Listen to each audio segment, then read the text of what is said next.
Hello everyone, welcome to the Aardvark Swift podcast. I'm your host Michael Rodber, and with me today is Oli Brown. He's the lead programmer at Full Fat. Hello Oli, thank you for joining me today. Hello, how are you? I'm good, thank you, I'm good. So yeah, Full Fat is an independent company that's passionate, dedicated to making innovative world-class games. Oli, would you mind telling us a bit about the background of Full Fat and kind of the origin story, if you wouldn't mind? Okay, yeah, so we started out, obviously, like you said, independently back in 1996, actually, as an art house. And then we started working with, let's say, a lot of publishers at the time, Sega, Nintendo, back on the SNES and the Nintendo stuff, really. Essentially, we started making more and more games and started accelerating with that. And we thought, okay, why don't we actually start making our own games? Then this led us into the noughties, and we started doing big titles like Harry Potter and Sims and all kinds, really. Again, obviously work for hire stuff. And then we started working on the mobile platforms back in 2010. We thought there's an opportunity here. So why don't we start doing a bit of, this app store stuff? And we've been doing that ever since. But again, like I said, a lot of our own stuff and also working with externals and making big games on that as well. With the likes of EA Sports, with the likes of Sega, with the likes of Nickelodeon. So it's been a bit of a journey, but so far it's worked out well. Yeah, of course. I mean, it's something we'll touch upon more into the Aardvark section. So if anyone listening is interested in hearing a bit more about this, then they can go over and listen to that. But you've obviously been there 14 years, that's right, isn't it? You've seen it progress from, different platforms and moving into mobile, an app store kind of area of games.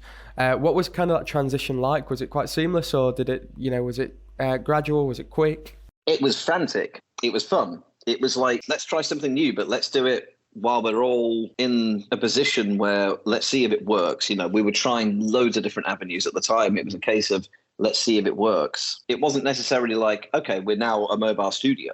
It was a case of let's see what happens. If it starts going well, it'll transition. So I'd say it was kind of gradual, but not that gradual, like 6 months. Obviously, you were saying that before you sort of mainly specialised in mobile development, you've worked on like a variety of platforms at Full Fat, from the Wii to the PSP and everything in between.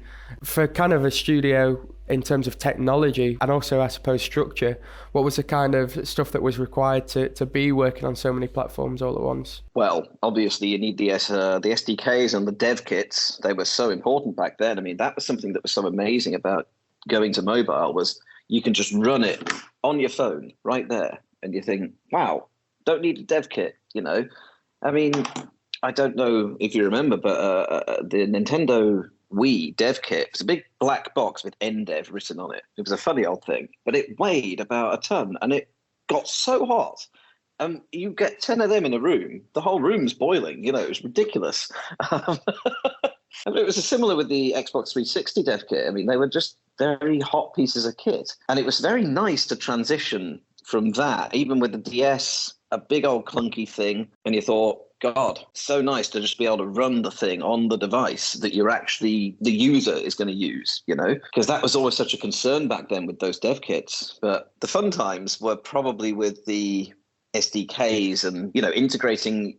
It wasn't like you just got an engine, like Unity or Unreal or something. That didn't happen back then. You got a big old fat SDK from whoever, Nintendo or Sony or Microsoft or whoever.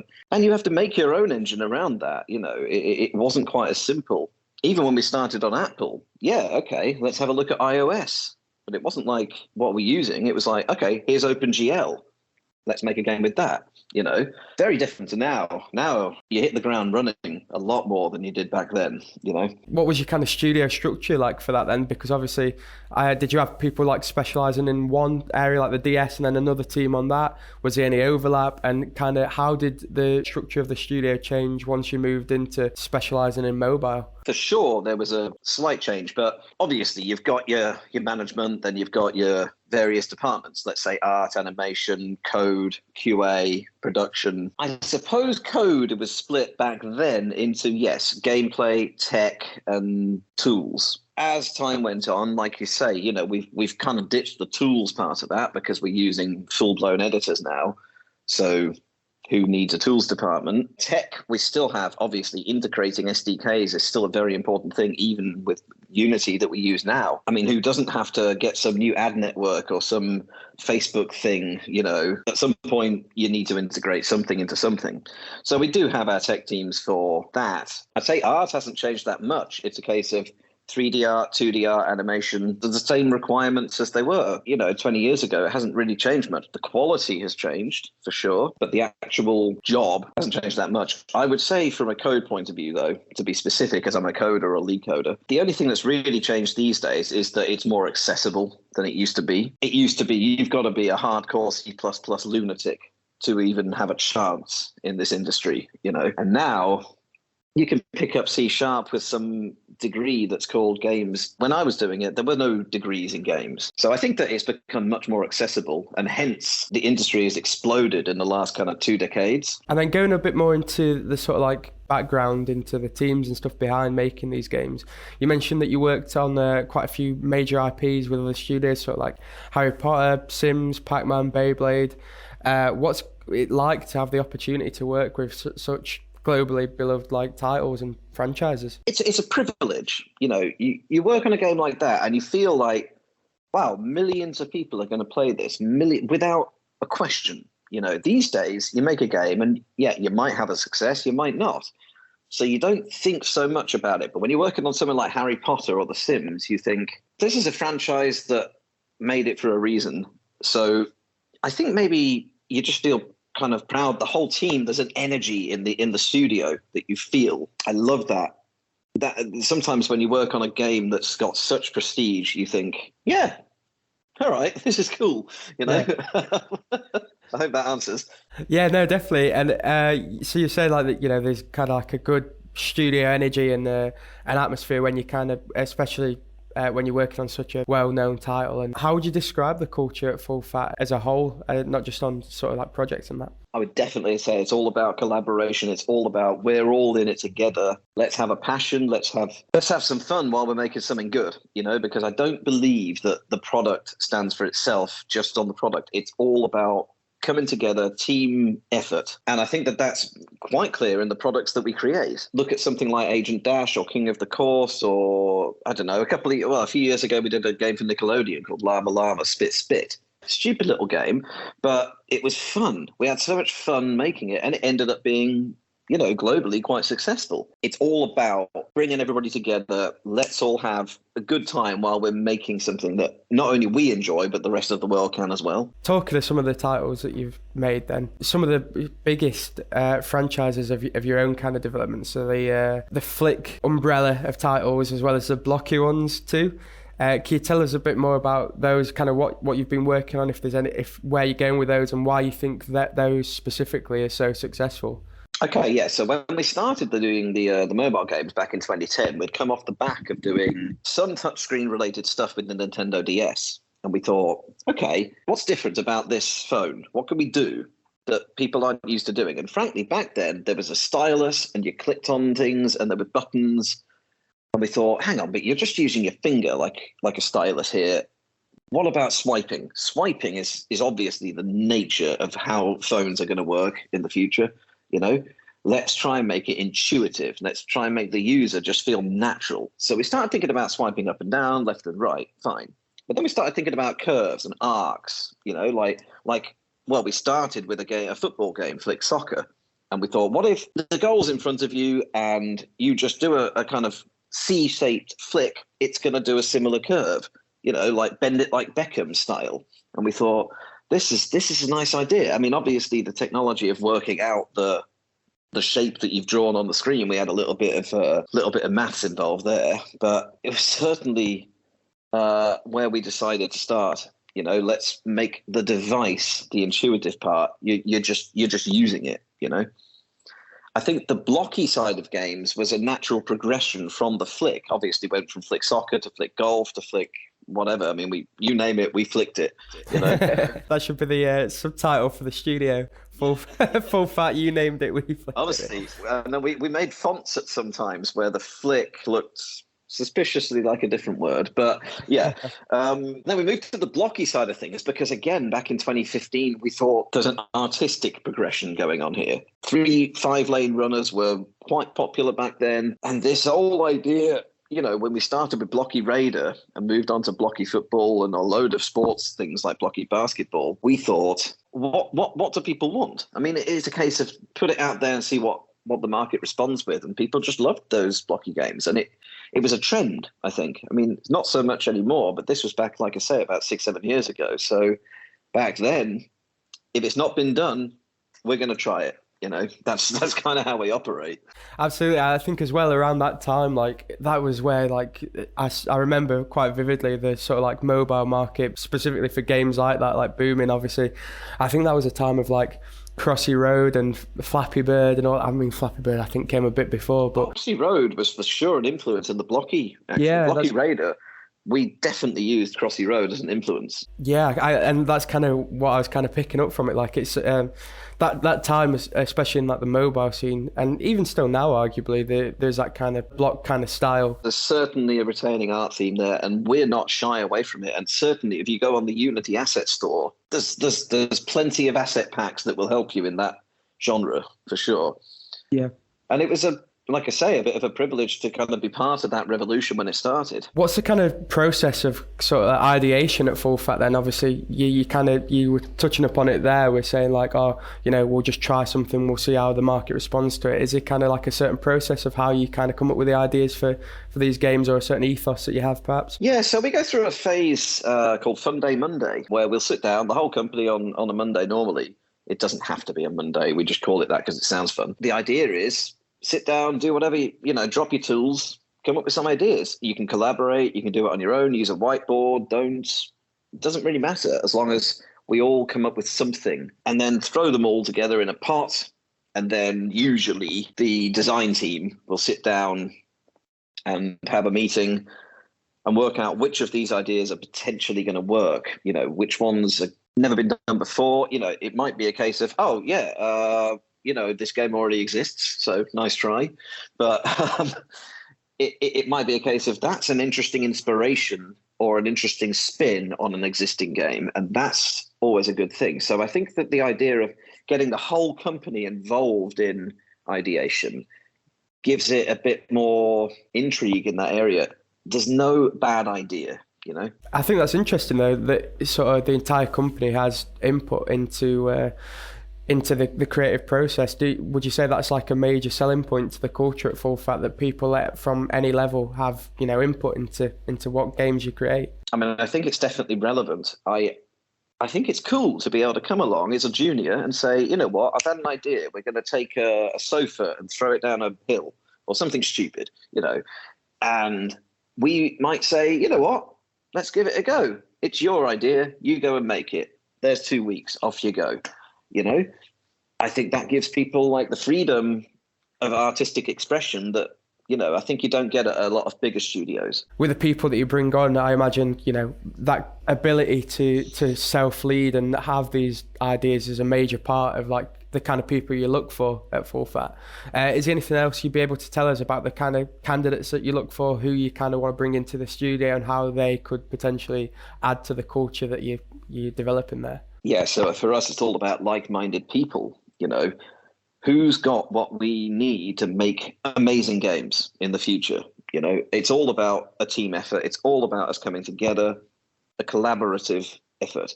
I don't believe in, each man for himself. I think it takes two to tango for sure. So what we're after is take any skills that you've got. We'll give you the opportunity to, bang some ideas together, to bang your head on the wall and try something out. But if it turns out to be a fun product, who knows? Who just made the next Harry Potter, Yeah. So what's the hiring process at Full Fat? Could you tell us a bit more about that and how you kind of refine who would be suitable for working there? As an overall, we obviously use various recruitment companies. We also, just listen. I mean, if you email us, we're going to hear it. If you're looking like a strong candidate, for sure, we're going to get in touch. Obviously, it's all about, if you're an artist, put together like a nice portfolio. This is key. If you're a coder, well, we do have a code test. If you're a designer, again, throw something together. Like, this is the kind of like games that I like, and I want to make these kind of games, and this is me. It's always a good thing on your CV, I think, to be succinct, but also be direct and don't waffle. From a code point of view, we have a code test for sure that we give to the agencies, and they send it out to any potential candidates. I would say, take your time with that kind of thing. It doesn't matter if it's my test or any studio. A lot of studios give tests. Take your time, spend at least 6 hours on it, make sure it's fun, make sure it feels well, and try it on the device it's aimed for. A lot of people just sit around in Unity and use their mouse. Try it on device,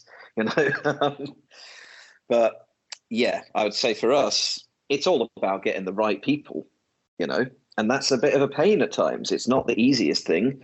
You have to give people a chance. I think that's why probation periods exist, but I think it's a bit of fun as well. Like, we're having fun. Do you want to come and join us? That's the kind of feeling, Yeah, you're saying as well that when we're talking about juniors being able to be part of the ideation process, do you have like a grad program or like a junior onboarding program at all at Full Fat? We don't have what I call a grad program, but we have done work experience in the past, back when we were in the studio. Obviously, since then, since COVID-19, we've had to move to work from home, which we're currently still operating. But we still have the studio.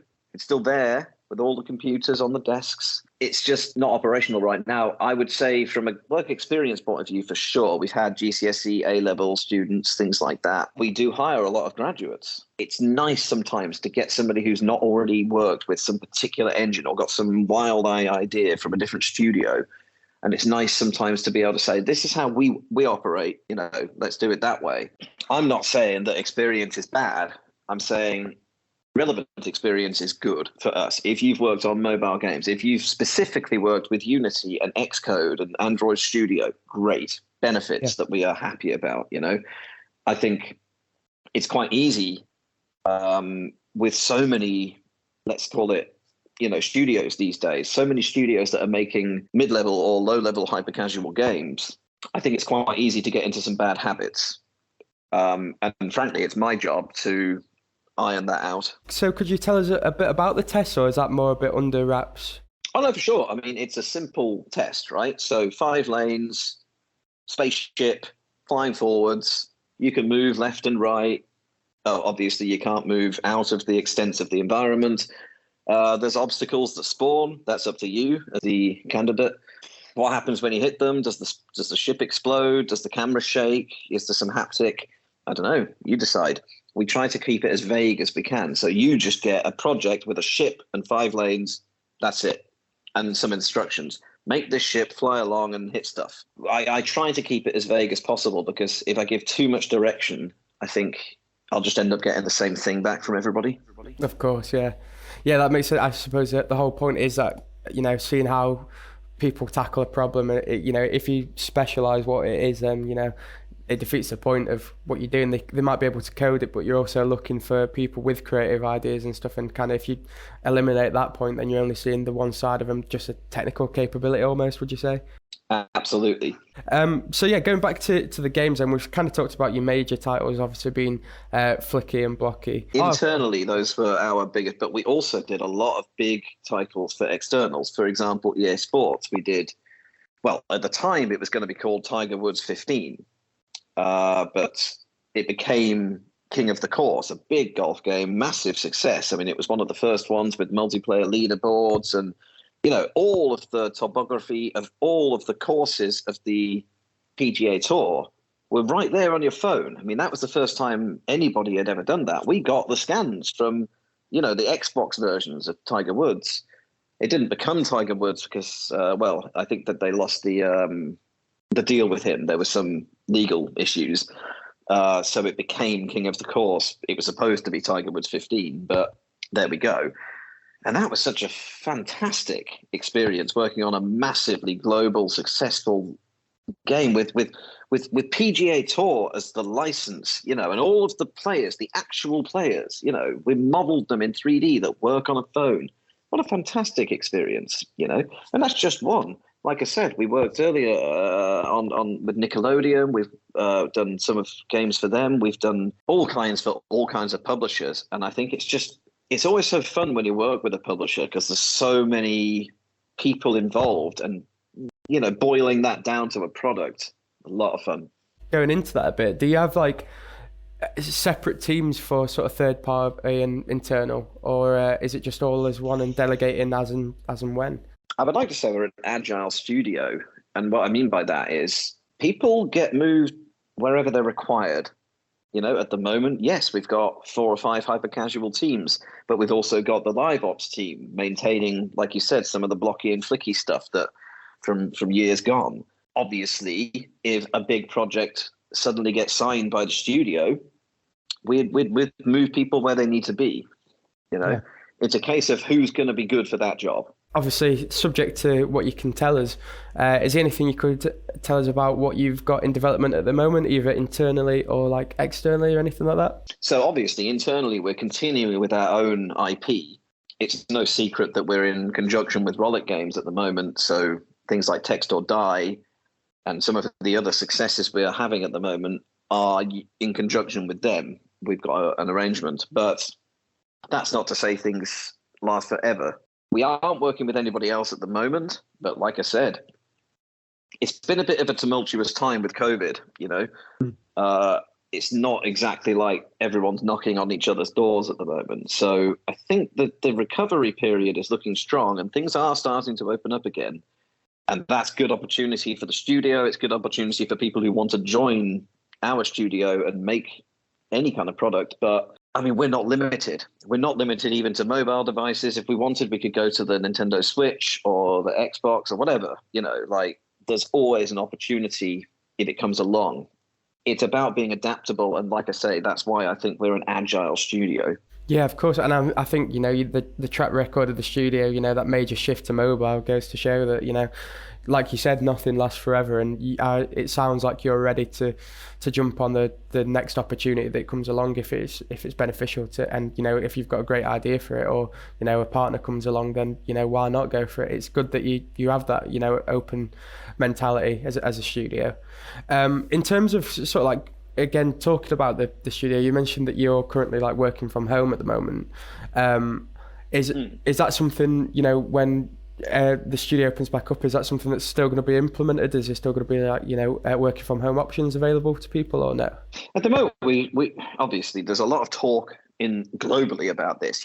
This whole hybrid work has become a thing. 2 days in the office or whatever. I've got a lot of friends doing that in various studios around the country, around the world, even in different industries.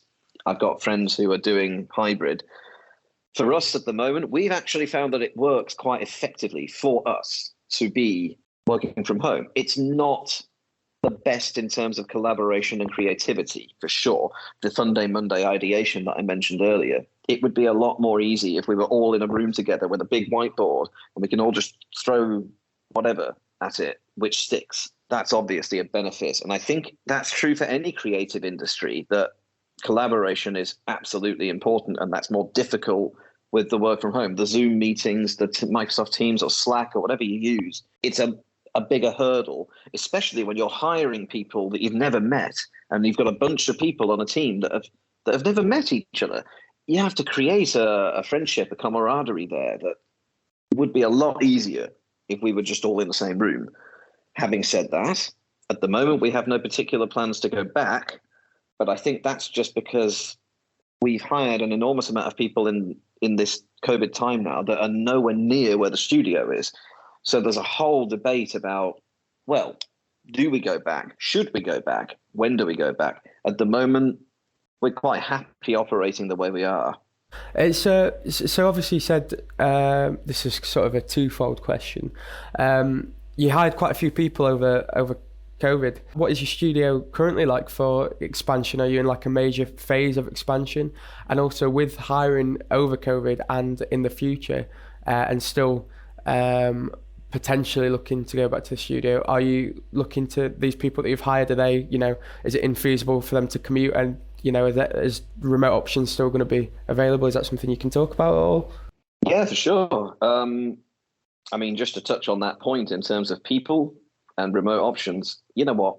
For us, everybody's got their own value, got their own worth. And if you want to continue to work for us and you're currently working in, I don't know, Scotland or something, we will come to an arrangement. We're absolutely happy to have discussions with people on an individual basis to work out their circumstances. We're not going to just say to everybody, right, back to work, get a house or a flat or whatever in Leamington Spa.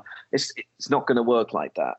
That would be unfeasible and unfair and unjust. Going forward, we don't have any kind of prejudice in terms of your location. It's about finding the right people for the job, And I think that's like such a important point about finding the right people, and especially when you've, like you said, for full fat, it's definitely feasible and beneficial in certain areas to be working from home. So it almost feels like cutting your nose to spite. What is that phrase? Cutting your nose to spite your face. That's the right one, isn't it? Spite your face. Yeah, of course. You cut your nose to spite your face by closing yourself off to candidates when you know that it is capable for you to have remote workers, which I think is good. As a full comprehensive look at the studio and kind of the things that we've talked about so far, why would someone want to work at Full Fat? And do you have kind of any message to anyone interested at working as to what would be good about working there? I mean, for us, the message is clear. Let's all come together and make a fun game that we're proud of, that we're happy with, that the people in the world might enjoy playing. And you can say, hey, I did that. It's always cool when you sit down in a pub or something and somebody's played one of your games. And I think that we're all in it together. For me, the culture at Full Fat has always been, let's have some fun while we're doing something. It doesn't have to be all about ticking boxes. So I would say to any potential candidate, well, yeah, do you want to join us on this journey? But also, what do you bring to the party? There's always that question. We always ask people to be, yes, what do you personally, what's your story? What do you bring to me that we can do together to make something that the world is going to love? That's the basic question, And sort of like as a few closing messages, is there anything that you can talk about that's on the horizon for Full Fat? Is there any major things that you can tell us? Obviously, we're always talking to various publishers, various studios around the world. There's open conversations. I can't go into too much detail because of NDAs and whatnot, but I would say, like I said earlier, we're not limited to just mobile. We are always looking at other platforms, and we're always happy to move in any direction if the market changes. And frankly, this games industry, this market, it goes in directions that you can't possibly predict sometimes. So I think it's important, like I said earlier, we're an agile studio, we're adaptable. I think that's so important. Don't put all your eggs in one basket, I think is another phrase, So I think that's just so relevant to the way Full Fat operates. We don't put all our eggs in one basket. And so many studios have done that in the past and ended up regretting it. So, I think that's one of the things that actually differentiates us, and maybe why we're, still independent and still around after nearly 30 years. Yeah, Ollie, that's all really interesting. But I think I'm going to have to wrap it up there, mate, if that's okay. It's been a pleasure having you on there. Oh, yes, no, it's been a pleasure talking to you as well. Cool. Obviously, to anybody listening, if it sounds interesting to you, give us a shout, Yeah, I mean, I was going to say the exact same thing. So, yeah, if you are interested in working with Full Fat and people like Ollie, then please do get in touch. You can either drop us a call or an email, and one of our recruiters will be there to help you. But until then, I have been your host, Michael Rugby. With me today has been Oli Brown, the lead programmer at Full Fat. And yeah, thanks for listening. Cheers.